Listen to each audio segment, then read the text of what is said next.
Hey everybody, we're finally getting around to doing that question and answer session, answering all the questions that you all submitted via social media and stuff, so I'm excited about it. Let's dive in.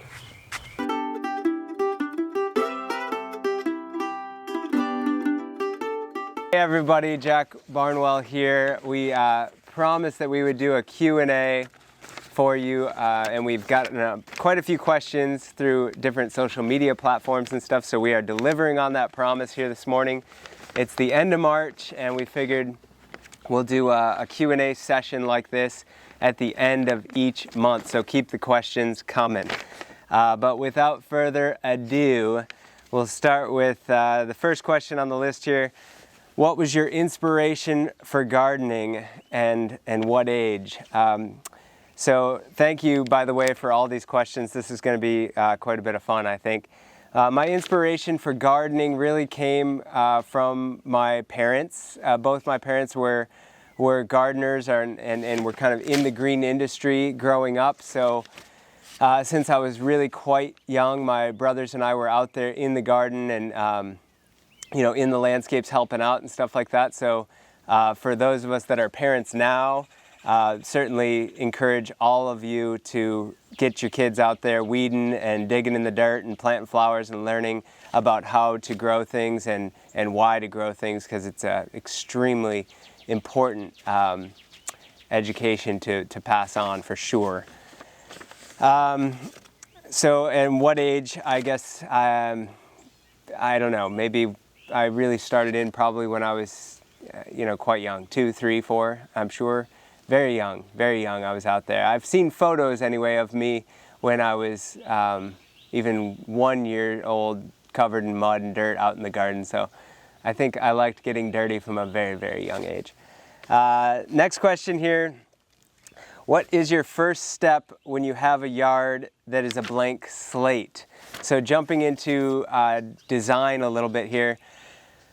My first step when I'm approaching a blank slate landscape is to paint. So I get upside down spray paint, marking paint as they call it, and I'll go out and paint things out on the ground in different colors to get an idea of where the big, large shapes are going to be, so where beds are going to be, where paths are going to be, where maybe a driveway or parking or, different sort of real key foundation elements of the landscape are going to be. And then I can walk through them and get a feeling for how those spaces kind of interact and play with each other and stuff like that. So that's always the first thing that I do, is paint it out. Then let's see. What are some design tips for container gardens? Well, as many of you know, I do a tremendous amount of container gardening with my company down here in Florida, as well as our company up on Mackinac Island in Michigan. And we all have probably heard the kind of go-to for container garden design is picking your thriller, filler, and spiller.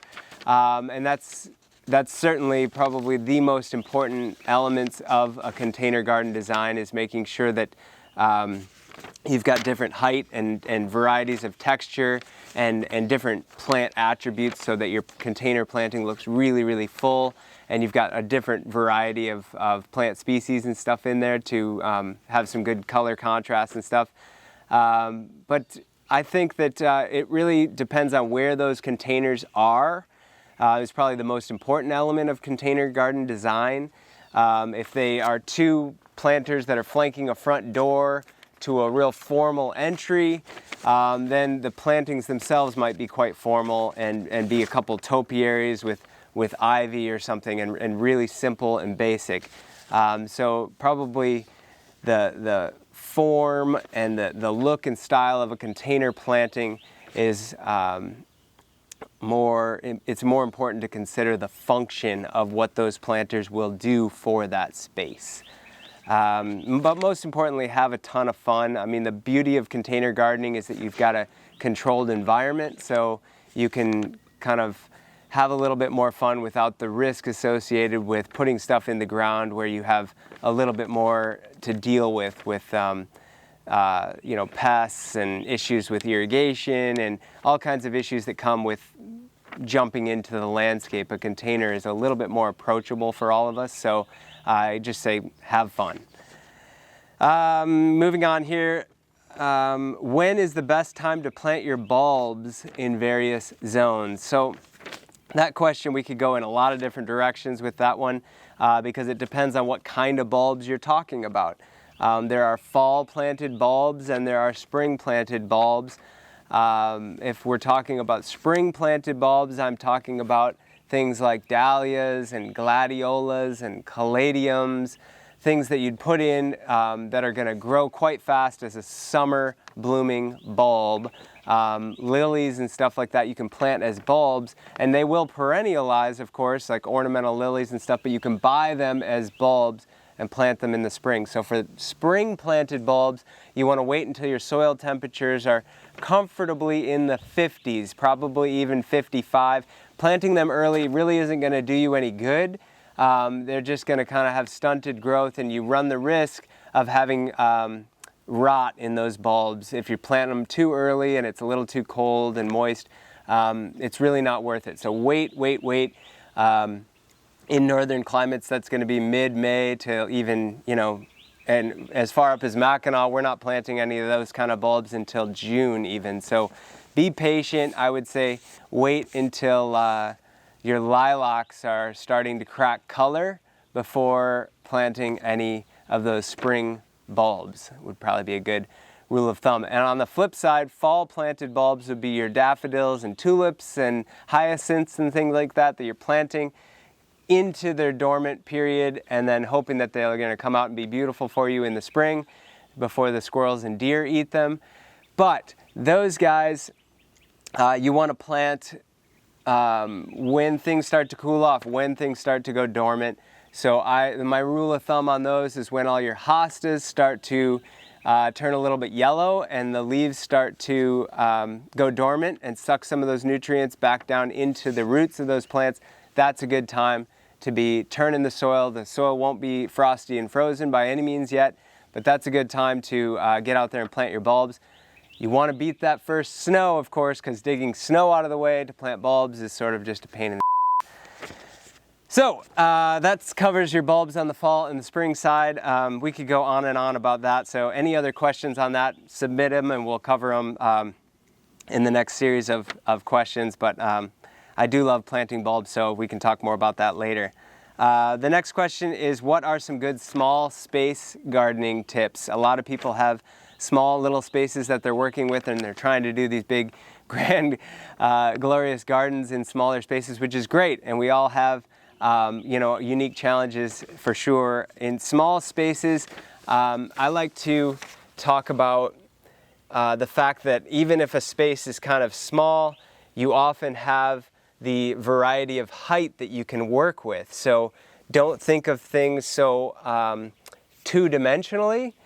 Think of things so you can get a lot more bang for the buck out of a small space if you think of things three-dimensionally. And so you can put large or taller containers in a garden, right out in a landscape.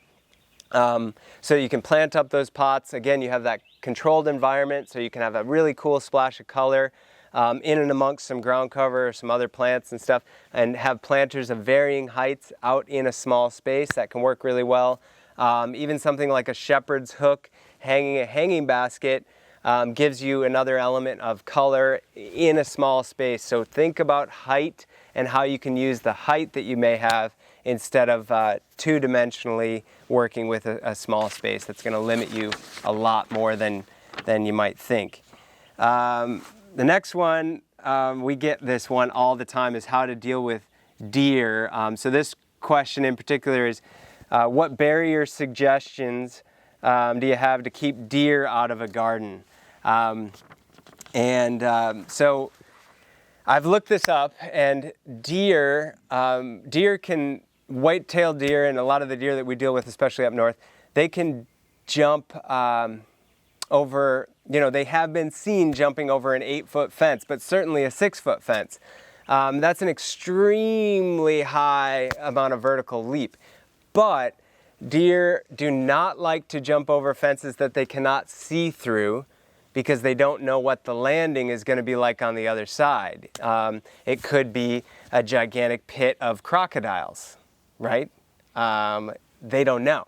So, solid fence, and it doesn't have to be as high that way, so a 4 to 5 foot solid fence, like a cedar fence or something, and what can be really effective is, say this is your 4 to 5 foot fence, some decorative angle brackets on the outside of that fence with a wire 2 to 3 feet out toward the deer with, and tie some little flashy tinsel or something on that wire. So then you're forcing that deer not only to jump vertically up over that fence, but cover some horizontal distance as well. Not being able to see through it and having to jump some horizontal distance before they clear that is going to make them think twice, 3 times about jumping over that fence. And that has proven to be really, really quite effective because they can't get close enough to the fence to smell and get a sense of what's right on the other side. If you're holding them back 3 or 4 feet and forcing them to leap that entire thing into your pit of crocodiles, then you're probably going to have some pretty good success. So hopefully that works for you. Otherwise, you know, there's a lot of other tips and tricks as far as keeping deer away. There's, you know, products like deer repellents and stuff like that. Plant Skid is a really good one that does have some good effect, but it, you know, a lot of those things stink horribly and are, you know, kind of nasty to work with. So anyway, I'd love to hear anybody's comments or thoughts on how to keep deer at bay, because fencing them, you know, can certainly be effective, but not everybody can put a fence up around their whole property. So we'll come up with a solution together. Moving on, we got a whole bunch of questions on Mackinac Island, so I'll go through these.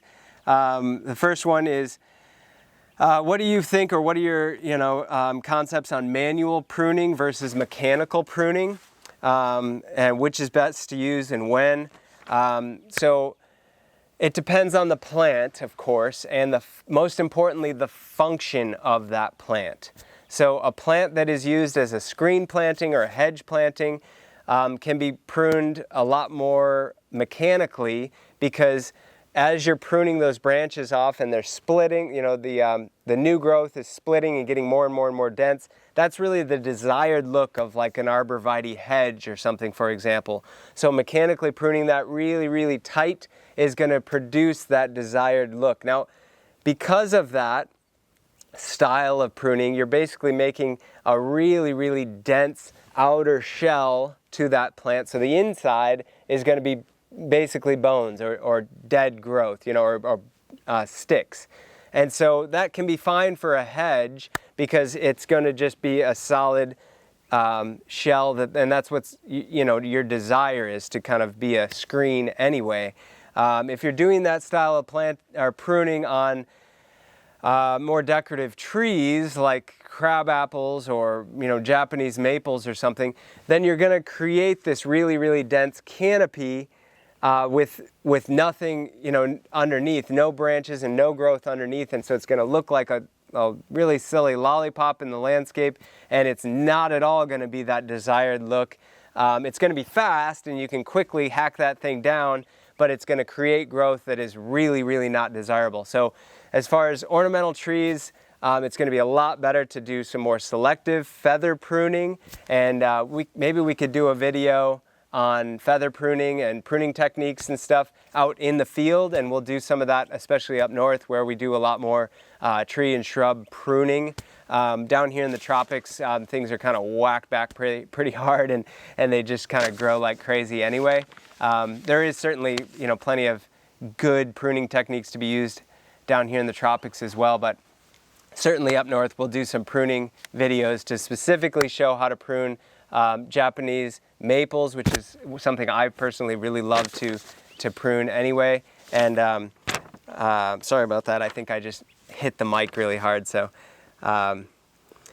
anyway, moving on, pruning, yeah, we'll definitely do some videos on pruning to get more specific about that. What does your lawn treatment schedule look like for the cottages on Mackinac Island? Because it's a very, very short, finite season up there, we don't have the ability to get a lot of treatments on those lawns, and nor do they really need it. I mean, they're coming out of dormancy late and they're going into dormancy early. So we do typically a pre-emergent fertilization to kind of wake them up in the spring.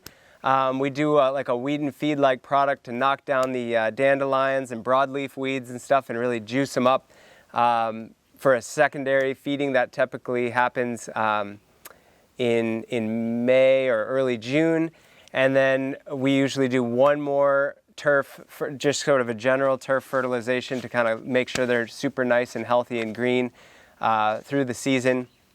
That happens in August. But that's about it. We usually only are able to get 3 fertilizations in because the season just gets cut so short up there. So just 3 fertilizations up on Mackinac Island, usually maybe 4 if it's a real long season, but often we're cut short at just 3. Okay, so the next question is, what tips do you have to successfully grow hydrangeas in Michigan? Wow, we could do a huge whole video just on hydrangeas. There's a lot of varieties of hydrangeas that thrive in Michigan, and Michigan's a very big state that is aligned north to south. So we have zones from, 6, 7 kind of downstate, certainly zone 5, 6, all the way up into zone 3, even in the northern parts of the state. So quite a variety of zones in Michigan. The hydrangeas that kind of do the best across the board are your arborescens hydrangeas like Invincibelle type, and Invincibelle Spirit is the pink one that I love. Invincibelle Spirit 2 is my favorite.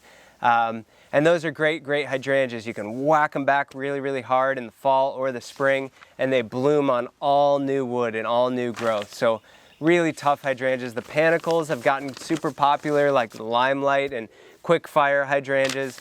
Those have been extremely popular in the landscape over the years because, again, they're really hardy. You can chop them back hard. If they get nibbled on hard by deer or rabbits or anything, they're going to flush out with all new growth and new blooms the next year. The macrophylla hydrangeas, like the Endless Summer, kind of big blue type hydrangeas that have been very popular, are a little bit more difficult. They're not as hardy up north, and further south, people always question when to cut them back and everything like that. The best rule of thumb is to just be patient with those guys. Don't cut them back. If it looks dead, it might not be. They're very slow to come out of dormancy. And some of the newer hybrids are really, really awesome that are coming out. There's what they're calling mountain hydrangeas, or kind of a really great sort of blend of macrophylla mountain hydrangea that are a lot more adapted to blooming on new and old wood, and have some really cool sort of lace cap flowers to them. Tough Stuff and Tiny Tough Stuff are awesome hydrangeas that have proven to be extremely versatile hydrangeas for us all the way up north, even up on Mackinac. So those are ones to check out for sure. But if you want to go with hydrangeas that are sort of bomb-proof and gonna, really perform for you in the sun or the shade, probably the best hydrangea for all of that is going to be in the Panicle series, and I think Quick Fire is probably the best of the best. So that was a kind of somewhat of a quick answer to a topic that we could go on and on about, perhaps at a later date. Then we got a bunch of Florida questions as well for this series of Q&A here. What's your favorite tropical plant for the sun and your favorite tropical plant for the shade? I'm kind of a sucker for palm trees because I'm from up north and I love, just the look of a palm. And my favorite is just the classic coconut palm. I think that the habit of the tree itself and the huge arching massive palm fronds of a coconut just have that signature sort of tropical look and make me feel like I'm relaxing and on vacation or something when I see a coconut palm. So I love the coconuts. As far as a smaller, more landscape-like plant, I really like hibiscus. There's a series of hibiscus that have come out recently called Hollywood hibiscus. Look for those. They're really awesome. They come in a gold pot at retail, and the Hollywood hibiscus are just an incredible series of hibiscus that are really, really disease resistant and super flowerful, compact plants. And for shade, I love all the cordyline. I've got this, for example here, this is a ruby cordyline. That's one of our go-to favorites down here, the rubies. And kiwi is a really great cordyline for the shade. They can handle some sun for sure, but they seem to do better and have the most dramatic, punch of foliage color in a little bit more shade. They're awesome plants for the landscape or containers, so we use them a ton. And then lastly, it says, how would you amend very sandy soil? So we definitely have extremely sandy soil down here in South Florida. We're basically gardening on a gigantic, beach. Oftentimes the water just disappears into that sand very quickly. And that can be a major benefit for sure, because we do get a lot of rains and stuff down here. We certainly wouldn't want to have really heavy, thick clay soils that I know some of you are dealing with as well. But for clay soils and really sandy soils, really across the board, the go-to advice is compost.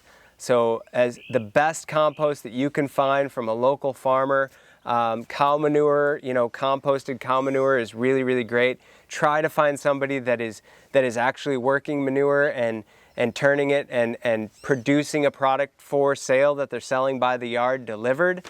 And that'd be a great product to get it dumped off, let it sit somewhere on your property, or maybe they're delivering and have it bagged up.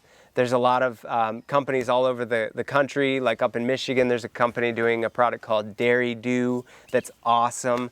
And there's a lot of dairy and cow farms that have kind of supplemented their business with producing compost as well. So look those up. Compost is an awesome product. There's a product down here in Florida called Black Cow that is a great product. Again, it's a cow manure based compost, and that's a really good product just to get some living microbial action happening in your soil to sort of slow down the extremely fast water loss through the soil, and to sort of bulk it up with a little bit more living matter.